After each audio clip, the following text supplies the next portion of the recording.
बिस्मिल्लाहिर्रहमानिर्रहीम। मुअज़्ज़ज़ तलबा, अस्सलामु अलैकुम वरहमतुल्लाहि वबरकात। आप यूट्यूब चैनल देख रहे हैं और मैं उस्मान खालिद आपसे मुखातब हूँ। उम्मीद है कि सब लोग खैरियत से होंगे। तमाम तलबा तलबात करिकुलम ओपन करें और उसमें पेज नंबर 8 और उस पर चैप्टर नंबर 7 और उसका जो टॉपिक हम पढ़ने जा रहे हैं वो है जी टॉपिक नंबर 20 और उन्वान है जी फार्मूला।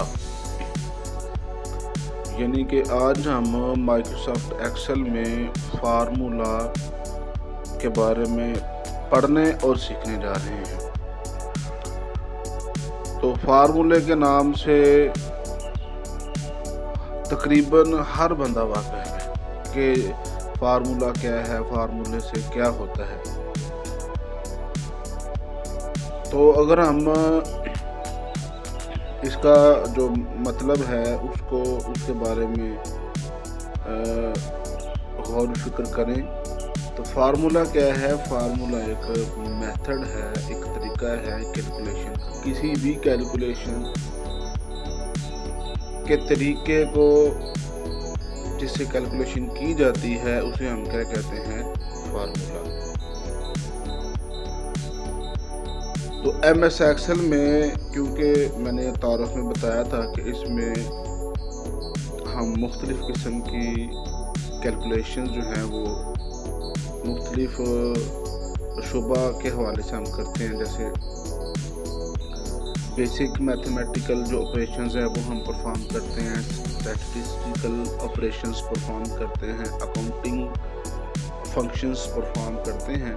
तो इस तरह हम फार्मूला जो है वो MS एक्सेल में मुख्तलिफ किस्म की जो कैलकुलेशंस हैं उसके लिए हम उसको इस्तेमाल करते हैं।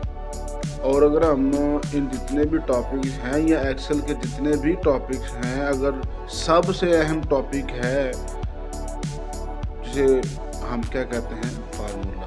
क्योंकि बेसिक मकसद ही एक्सेल का क्या है, कैलकुलेशन करना। जो न्यूमेरिकल डाटा होता है उसको कैलकुलेशन करना।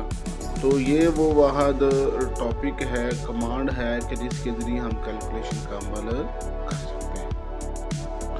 तो हम MS एक्सेल में देखेंगे कि किस तरह हम जो फार्मूला है उसको यूज़ करते हैं, उसको अप्लाई करते हैं और जो उनकी मदद से कैलकुलेशंस हैं वो हम करते हैं। तो अब हम देखते हैं जी, अपनी जो है स्क्रीन है उसकी तरफ चलते हैं जी। तो नाज़रीन, ये आपके सामने मैंने एक मिसालन एक आपके सामने ये शीट नज़र आ रही है और इसमें जो मुख्तलिफ फार्मूलाज हैं वो मैंने आपको दिखाए हैं। अगर हम सबसे पहले देखें, एडिशन है जिसे हम सम भी कहते हैं, और इसके अलावा सब्ट्रैक्शन है जिसे हम मनफी कहते हैं, मल्टीप्लिकेशन है जिसे हम ज़रब कहते हैं उर्दू में, और इस तरह डिवीज़न है जिसे हम कहते हैं तकसीम, और इसके अलावा जो है वो परसेंटेज है जिसे हम कहते हैं फ़ीसद, फिर एक्सपोनेंशन है जिसे हम कहते हैं कि ताकत मालूम करना, फिर स्क्वायर रूट है। तो इस तरह ये जो मुख्तलिफ मैथमेटिकली ऑपरेशंस हैं इनकी मदद से हम जो है वो कैलकुलेशन का अमल कर सकते हैं। वैसे अगर हम देखें, जब हमने दो नंबरों को जमा करना है या मनफी करना है या ज़रब या तकसीम, जब हम मैनुअल करते हैं तो हम नंबर्स को आपस में अमल ये करते हैं। लेकिन जब हम एक्सेल की बात करेंगे ना तो फिर एक्सेल जो है वो नंबर्स को नहीं देखता बल्कि सेल एड्रेसेस को देखता है। यानी कि एक्सेल को आप सेल एड्रेस देते हो तो वो खुद उन दो जो नंबर्स हैं उनके साथ वो ऑपरेशन जो है, वो जो कैलकुलेशंस है वो कर लेता है। तो ये हम इंशाल्लाह मैं आपको ये करके दिखाता हूँ। ये जो बेसिक बुनियादी फार्मूलाज हैं वो वैसे तो बेशुमार फार्मूलाज हैं, तो आप जिस तरह मैनुअल अप्लाई करते हैं आपने उसी तरह इधर अप्लाई करना। लेकिन फ़र्क सिर्फ ये होगा कि आपने नंबर्स की बजाय एक्सेल को क्या बताना होता है, सेल एड्रेसेस बताना होता है। तो अगर हम बात करें ये रिज़ल्ट वाले कॉलम के साथ आगे फार्मूला है, यानी कि मैं ने आज 5 और 25 को अगर जमा करना है तो एक्सेल को मैं क्या बताऊंगा, इक्वल एक बड़ा ही अहम ऑपरेटर है। कोई भी किसी भी किस्म का फार्मूला या फंक्शन अगर आपने यूज़ करना है मैथ एक्सेल में, तो जो इसका सिंटैक्स है वो क्या है कि आपने सबसे पहले उसको क्या बताना होता है, इक्वल से एक्सेल समझ आता है कि ये फार्मूला अप्लाई होने वाला है। अच्छा, अगर हम देखें इक्वल के बाद जब हम आम तौर पर मैनुअल जब दो नंबरों को जमा करते हैं तो इधर आना चाहिए था 25 जमा 5, तो वो जमा हो जाना था। लेकिन अगर आप गौर करें कि फार्मूला में लिखा हुआ है A1 जमा A2, इसका क्या मतलब है? A1 से मुराद ये है फर्स्ट कॉलम और फर्स्ट रो, ठीक है, जहाँ भी ये 25 लिखा हुआ, लेकिन ऊपर A लिखा है और बाएं तरफ क्या लिखा हुआ है 1। इससे मुराद ये है कि ये जो सेल है उसका ये एड्रेस है, लेकिन A1 जमा ये खुद से आपने टाइप करना है और इसके बाद लिखा हुआ है A2, तो A कॉलम फर्स्ट है और रो क्या है 2 है। इस तरह ये एक्सेल को पता चल गया कि मैंने इस दो सेल्स के अंदर जो भी वैल्यू है उसको क्या करना है, जमा करना है। तो इस तरीके से ये दोनों को जमा करके आपके सामने जो रिज़ल्ट शो हो रहा है वो 30 शो हो रहा है। इसी तरह जो है वो हमने बाकी जो फार्मूलाज हैं वो मैंने रिज़ल्ट का कॉलम भी दे दिया, आप देख सकते हैं इसके रिज़ल्ट ही आएंगे और उसके फार्मूलाज भी अप्लाई होंगे। तो अब ये हम इंशाल्लाह ये सारे ही फार्मूले मैं आपको अप्लाई करके दिखाता हूँ कि किस तरह हम इसको अप्लाई करेंगे।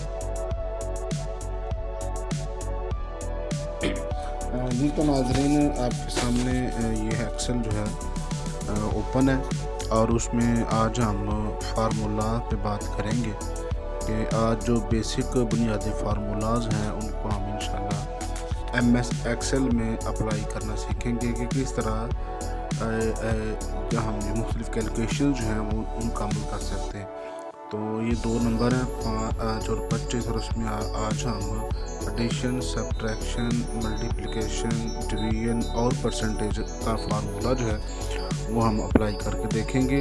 ये रिज़ल्ट का कॉलम है और इसमें हम ये जो रिज़ल्ट्स हैं वो आपके सामने ज़ाहिर हो जाएंगे। तो सबसे पहले हम जो एडिशन का फार्मूला है उसको अप्लाई करते हैं। जो तरीका कार है वो मैंने आपको बता दी है कि सबसे पहले आपने जिस सेल में भी इसका आंसर लेना है वहाँ पे आपने इक्वल का निशान ऐड करना है और उसके बाद आपने उसका जो सेल एड्रेस है, जिस तरह की मैं दे रहा हूँ, खुद से दे लें या वो सेल सेलेक्ट कर लें, वो एड्रेस जो है वो खुद शो हो जाएगा। तो जिस तरह जैसे ही मैंने सेल एड्रेस सेलेक्ट किया तो वो खुद जो है सेल एड्रेस आ गया A1 जमा A2। तो ये देखें आपके सामने रिज़ल्ट भी आ चुका है। इसी तरह ये जो दूसरा जो है वो ऑपरेशन है वो सब्ट्रैक्शन का है, यानी कि आपने दो नंबरों को मनफी करना है। तो आपने इक्वल की अलामत पहले ऐड करनी है इक्वल, और उसके बाद पहले की तरह आपने जो सेल इनको आपने मनफी करना है उनके जो सेल एड्रेस है वो देंगे, जिस तरह के ये मैंने A1 मनफी A2। तो इस तरह ये दोनों सेल्स जो है उन्होंने माइनस किया और इसका जवाब जो है वो आपके सामने आ चुका है। और उसके बाद नंबर 3 ऑपरेशन जो है वो मल्टीप्लिकेशन है, यानी कि दो नंबरों का आपस में ज़रब देना, जिनका आकार सेम ही है। इक्वल A1 स्टैरिक की अलामत आपको नज़र आएगी कीबोर्ड पे, और उसके बाद आपने A2 जो सेल एड्रेस है वो बता देना। तो वो खुद जो है उसका जो है वो रिज़ल्ट आपके सामने आ चुका है, ये चेक करें। और उसके बाद सेकंड लास्ट जो फार्मूला है वो डिवीजन का है। ये आपके सामने डिवीजन के लिए भी वही तरीक़ाकार है, इक्वल, और उसके बाद आपने क्या करना है A1, तरीक़ाकार वही है, और दरमियान में जो अलामत है, जो ऑपरेटर है, जो ऑपरेशन है वो हमने क्या करना है तकसीम। तो हमने डिवीजन की अलामत ऐड की और देखें आपके सामने रिज़ल्ट शो हो चुका है। इसी तरह जो लास्ट फार्मूला है जो मैं आपको बता रहा हूँ طریقہ کار وہی سیم ہے جیسے ہم مینول کرتے ہیں، لیکن یہاں پہ آپ نے تھوڑا سا مختلف ہے. آپ نے یہاں پہ سیل ایڈریس دینا ہے، جس طرح کہ میں نے ایکول لکھا، یہ سیل ایڈریس خود آپ کے سامنے شو ہو گیا ہے. جیسے ہی آپ نے سیل کو سلیکٹ کیا ہے، پھر آپ نے جو ہے وہ ضرب یعنی کہ جو پرسنٹیج کا فارمولہ ہے اور 10 جتنے پرسنٹ آپ نے نکالنا اور اس کے ساتھ پرسنٹ کی علامت ایڈ کر دینی. تو اس طرح یہ آپ کے سامنے میں نے 1 2 3 4 5 جو بیسک فارمولاز ہیں وہ میں نے آپ کو اپلائی کر کے دکھا دیے ہیں اور اس کے رزلٹ بھی دکھا دیے ہیں. اور یہ فارمولا والا جو کالم ہے نا، وہاں پہ یہ فارمولے بھی شو ہو رہے ہیں. امید ہے کہ یہ ویڈیو آپ کے لیے فائدہ مند ثابت ہوگی. تو اس کے ساتھ ہی عثمان خالد کو اجازت دے جی. اپنا خیال رکھیے، ساتھ اس چینل کا بھی خیال رکھیے گا. اللہ حافظ.